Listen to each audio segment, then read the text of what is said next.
The Doepfer Dark Time analog sequencer, mostly analog digital sequencer. Yeah, so it's an interesting little box, this little thing here. This is, oh, you know what? Holy crap.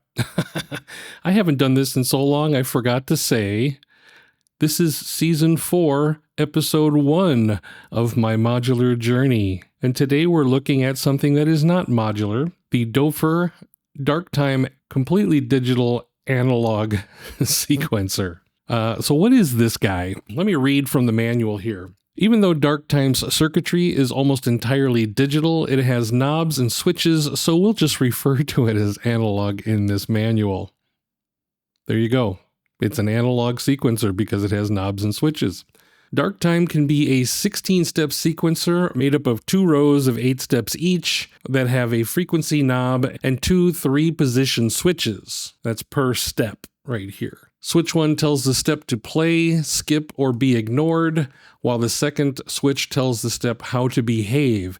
Either the step stops here, or it jumps to another step, or simply continues to the next step in the sequence.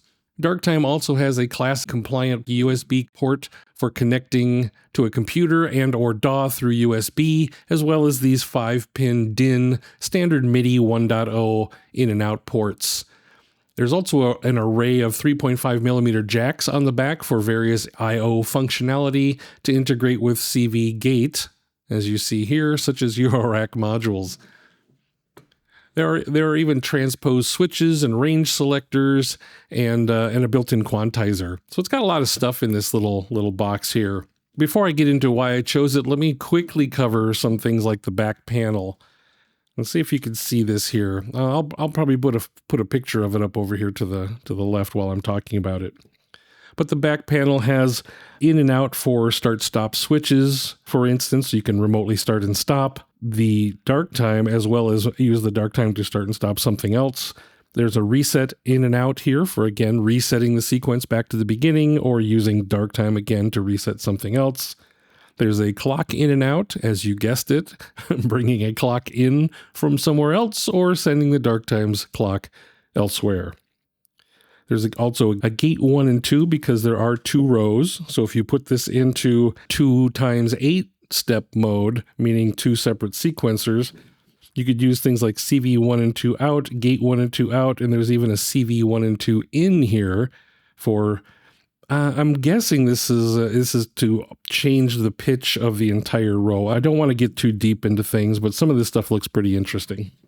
So why did I choose the Doepfer Dark Time? Well, this one wasn't a matter of picking one over another. It was simply the design and the layout and the pseudo-analog characteristics and simply wanting a standalone non-rack mount sequencer to pair up with my AJH Synth MiniMOD system.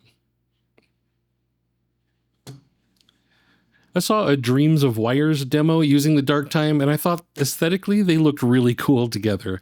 So digging into the Dark Time's functionality was the selling point. Simple, yet packed with features you'd expect from the classic days of synths.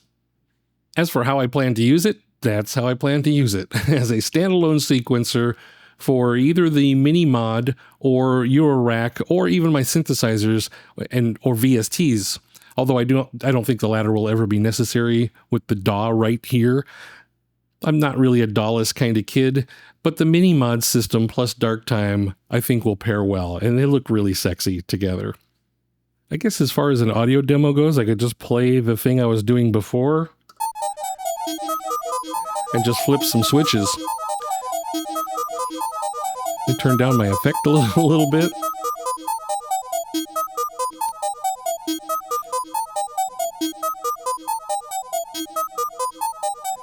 So if I switch this to a 16th step, keep an eyeball on the lights here. So what happens now is it sends the pitch for every step out both CV jacks going to the two different oscillators here, which then wind up sounding in sync that way.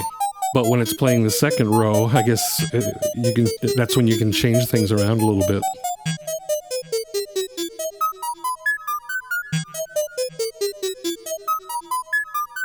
That's cool. So another thing you can do is there's a direction switches here. So if I change the second row to be down,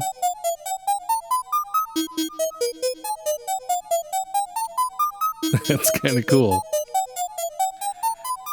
What if I made the first row random?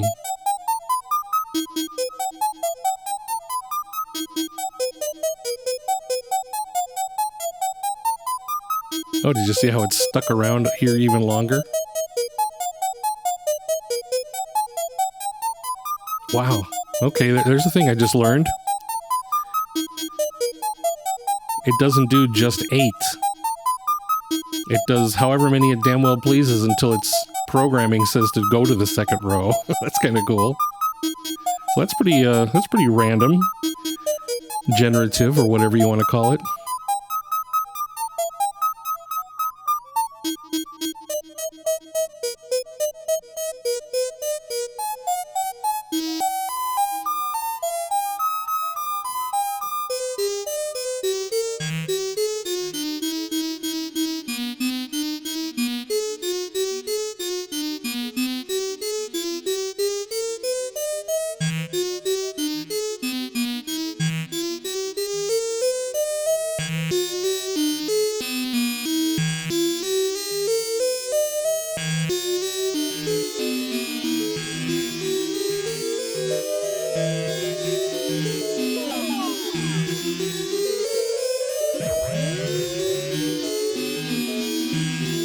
Madness.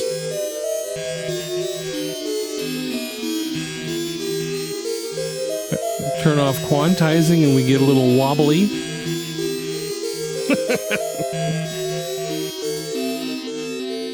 All right. I think that might be about it. So closing thoughts on this, guys. I wanted to start this season off with a sequencer for a couple of reasons. First, I'm going to need Dark Time in the next episode for the AJH Synth MiniMOD system build. So I wanted to cover it here first, so I'm not talking about something I know nothing about.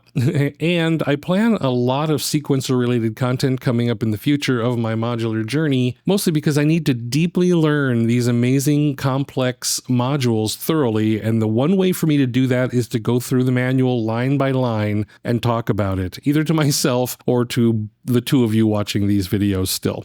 Thank you for that, by the way. So that's all I plan to talk about today for the Doepfer Dark Time, mostly digital but analog because it has knobs and switches sequencer with a ton of configurability, a ton of I/O, and a lot of fun interface stuff here on the panel. So that's it. Coming up next is finally, after 2.5 years, is going to be my AJH Synth MiniMOD build. So that's going to be a big one. So pack a lunch. It's going to take us a while to get through. We'll see you next time.